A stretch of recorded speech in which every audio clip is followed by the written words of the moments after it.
Hey, and welcome to Dot Product Vector Operator. The ratio of how fun this video sounds compared to how fun it's going to be is really, really high.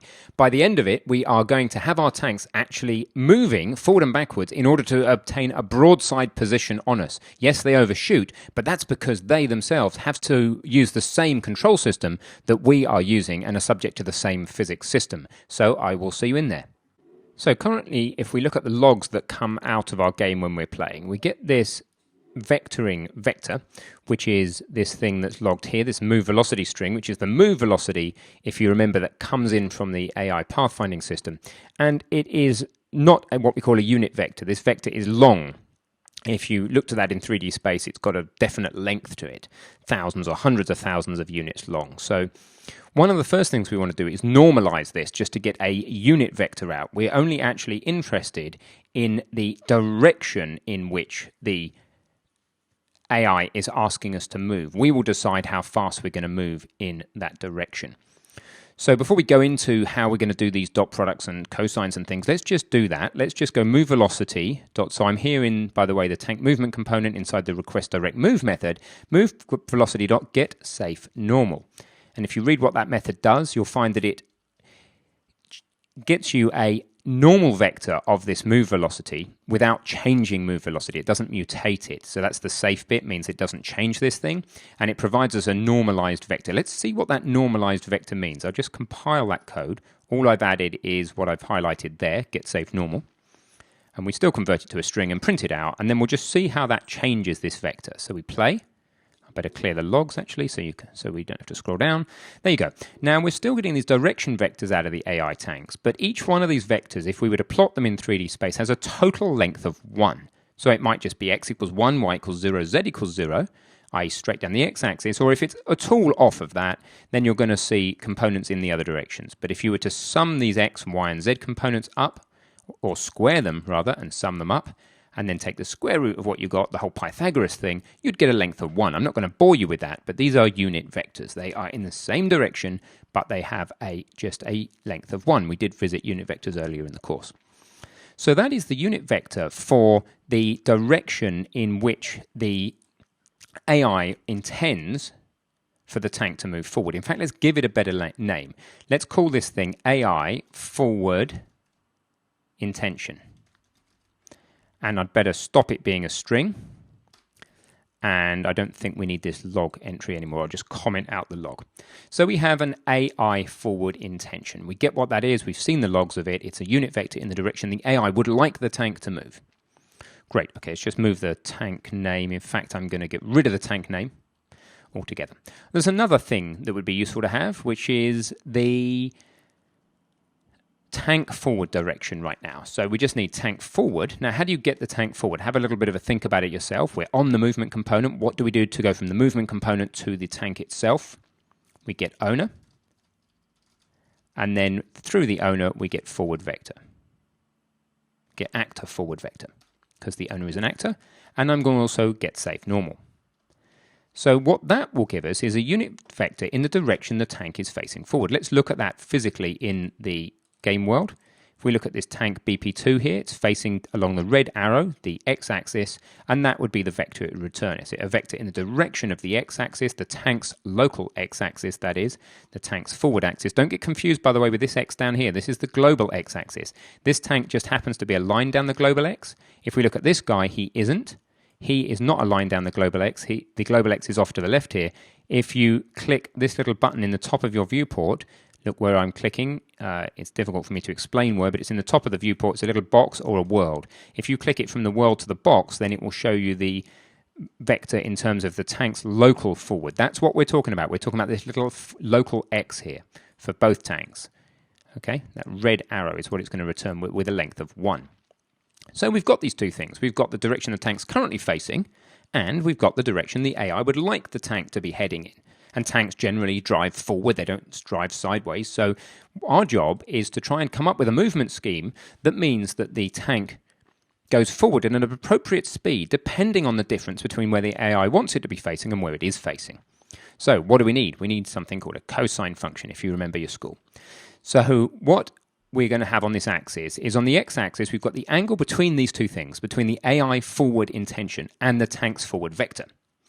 And on the y-axis, we have the throw, well, we want to end up with the throw that we're going to put in to intend move forward, the control throw. This is so the AI can literally control the controller. So let's think about this. If the angle between the forward intention and the tank forward vector is 0, that means the tank is already facing directly in the direction the AI wants it to be going. Therefore, what do? We go forward at full speed, this one throw up here. As that angle closes down towards 90 degrees, at 90 degrees, that means that the AI is saying go to your, say, let's call it, we have intend turn left or right? I can't remember. Intend turn right, I think. Yeah. So let's call 90 degrees a 90-degree right turn. If the AI is intending a 90-degree right turn, or that it wants you to go 90 degrees to your right, how fast forward should you be moving at that point? Well, you shouldn't be moving forward because the thing is to your right precisely. And then as we move to a position where actually the AI wants you, the AI forward intention is 180 degrees out of phase with the tanks forward, i.e.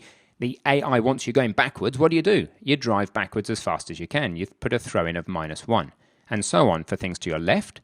And then, again, we get back to, okay, it's directly in front of you. This 360-degree difference is the same as a 0 degree. This diagram wraps around itself, all right? So we get to 360, it's the same deal. It's basically saying the AI forward intention is aligned with the tank forward. Let's go forward at full speed. And the cool thing about this is it varies smoothly in between these situations as well. So a cosine is perfect for what we want with a forward speed. So what we need, or what we could use very appropriately, is something called the vector dot product. Now don't go mad about the maths. I've extracted a tiny piece of the Wikipedia article on the dot product right there for you. And I will just talk about the maths because really it is just a mathematical function. So there's no point in putting fluffy interpretation around it until we've understood the maths. So the dot product, A dot B, means the magnitude of A, how big's vector A, which we've already calculated, by the way. It is this guy here, tank forward, times the magnitude of B, we've already got that, that's the AI forward intention, times the cosine of the angle between them, the thing that we just said we wanted. So a dot product is pretty ideal because it takes the magnitude of these two things and it multiplies by the cosine of the angle between them. But we want the magnitudes to be 1 before we start because we don't want the size of this move velocity or anything about that this tank forward vector would be a normal vector, even if we didn't get safe normal, by the way. This is just being safe. But we don't want the size of the move velocity to impact our answer. We want our answer to come out as between 1 and -1. So I am already making sure that these things, the size, these lines here mean the size of A and the size of B. I'm making sure the size of those are both 1 at the most. Okay, so that then we're really focusing on just the angle. So another way of interpreting the dot product is it takes in two F vectors. It outputs a float. What is it? It's the projection of one vector to the other. It's the parallelness.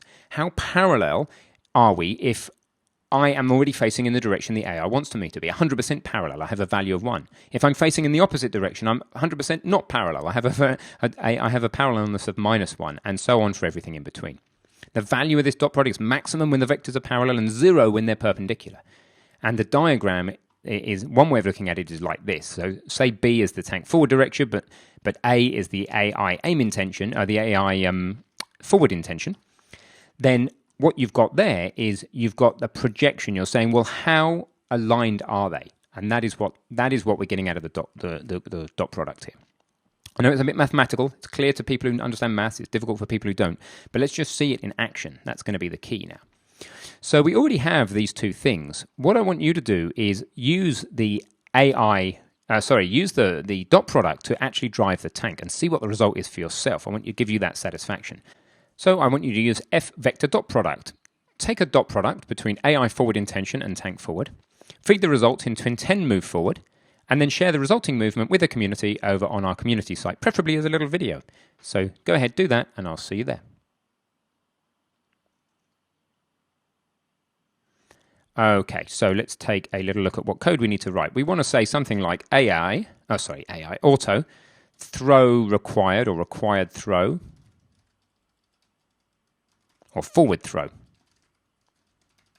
equals F vector dot product between the tank forward and the AI forward intention. Okay. Now, let's send that to intend move forward.